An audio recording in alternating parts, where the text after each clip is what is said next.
A Knight of the Seven Kingdoms, a new series set in George R.R. Martin's Westeros universe based on his Dunk and Egg Tales, has premiered on HBO.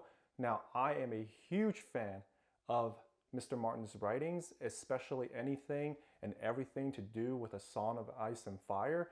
I even have this amazing art book of his, which is a must have for any fan. It's full of beautiful artistic renditions of events in Westeros history. So, to commemorate the release of the show, I am now going to recite every single Targaryen Kings in chronological order from memory.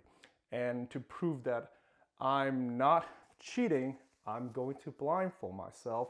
And from here on out, there'll be no more cuts or edits to the video, okay? Yes, I love to show off my nerdiness. This is a new challenge, and afterwards, in a separate video, I'm gonna share some thoughts and tidbits I have about the new series. Okay, you ready? Oh, nice.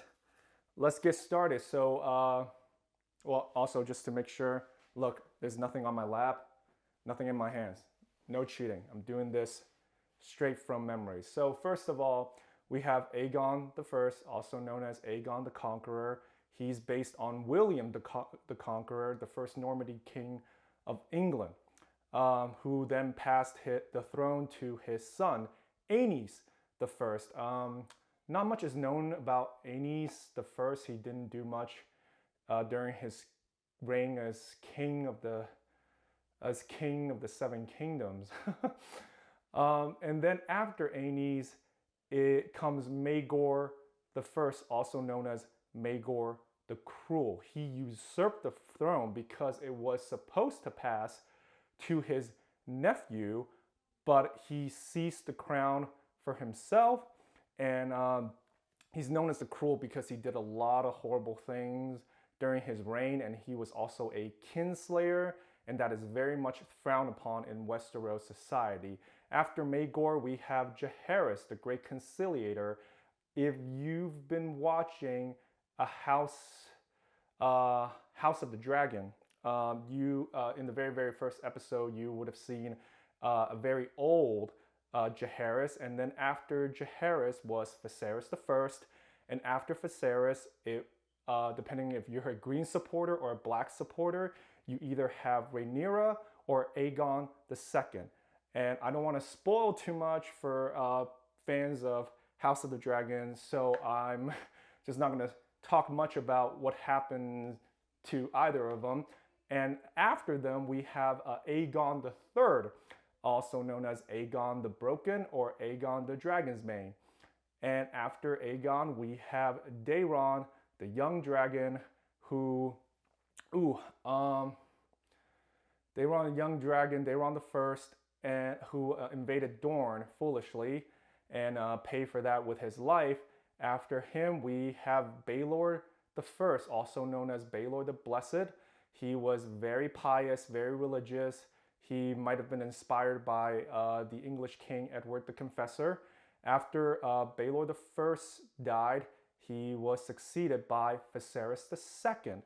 And after Viserys the Second, Viserys the Second was actually the uncle to Baelor and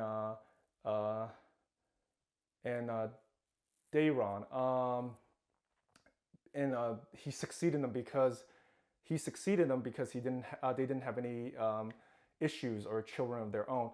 After Viserys, we have Aegon the Fourth, also known as Aegon the Unworthy. He was very much inspired by Henry VIII. Aegon the Fourth was a glutton and a lecher, and on his deathbed, he legitimized all his bastards, which eventually led to all the Blackfyre rebellions. Which, for those of you who aren't fans of the books, the Blackfyre rebellions are going to play a huge part in terms of setting up a lot of the issues our characters are going to face in A Knight of the Seven Kingdoms. After Aegon the Fourth, Aegon the Unworthy, he was succeeded by Daeron II, also known as Daeron the Good. And Daeron the Good passed on, and then we have Aerys the First. Now this is Aerys the First, not the Mad King. He didn't do much, so he wasn't. He was more interested in books and prophecies. So not much is known about him. Also, probably because Mr. Martin hasn't finished writing Fire and Blood Part 2. After Aerys the First was Mycah the First. Mycah, also known as the Anvil, he will make an appearance in this very first season of A Knight of the Seven Kingdoms. You will see a younger Mycah. And then after Mycah is Aegon the Fifth, also known as Aegon the Unlikely, because he was the fourth son of a fourth son to inherit the Iron Throne. And once again, not to spoil anything, but if you know, you know, Aegon the Unlikely is also going to make an appearance in A Knight of the Seven Kingdoms. And after Aegon the Unlikely, you have Jaehaerys II. And once again, not much is known about him because his rule was short and also quite uneventful, or at least uneventful in the way that Mr. Martin hasn't really told us too much about it. And after Jaehaerys II, we have finally arrived at Aerys II, who is Aerys the Mad King, the tyrannical Targaryen king who Robert Baratheon overthrew in order to set up our main storyline in A Game of Thrones. So to recap, we have Aegon, Aenys, Maegor, Jaehaerys, Viserys, and then either Rhaenyra or Aegon again, Daeron, Baelor, Viserys, Aegon. Who comes after Aegon again? Daeron again, Aerys, Mycah, Aegon, Jaehaerys II, and finally Aerys the Mad King. 17 Targaryen kings in chronological order.